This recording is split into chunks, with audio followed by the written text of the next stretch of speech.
All this week on Dateline Schools, being it's the last week of the year 2021, we thought we'd take time and reflect back over the year educationally as we talk with the superintendent of St. Clair County RESA, Dr. Kevin Miller. And Kevin, are you seeing any long-term educational repercussions the educational community has gone through because of the pandemic and all the switches and different things and options that we have today that we didn't have even last year at this time? Well, no doubt. When we talked a year ago, we had been through the end of the 20 school year, as you remember, and then we had the start of the 21 school year. And so it's been a really a weird environment now for about 22 months running.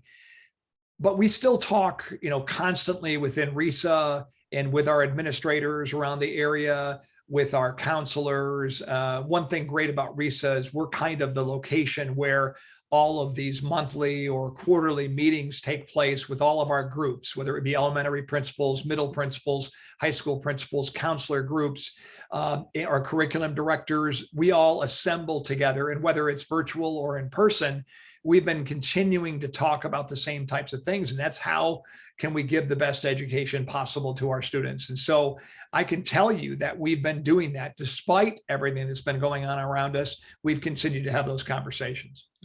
And also another thing that's really hitting a lot of us is inflation. And we're seeing that every day.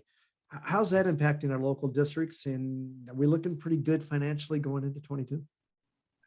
I think if we were talking about the money coming from the federal government, which has flowed through the state government and then on to local districts, I think based on inflation, based on what COVID has done, we'd be in a world of hurt. But fortunately, our government has come alongside of us and done some pretty incredible things financially to where really we're in one of the best situations locally from our public schools that we've been in a long time.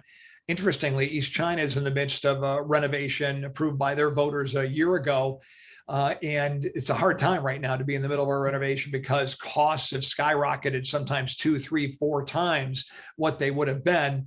But you can also kind of postpone things a little bit to wait on things. We've put a couple of projects that RESA has been doing a couple small projects that we wanted to do internally.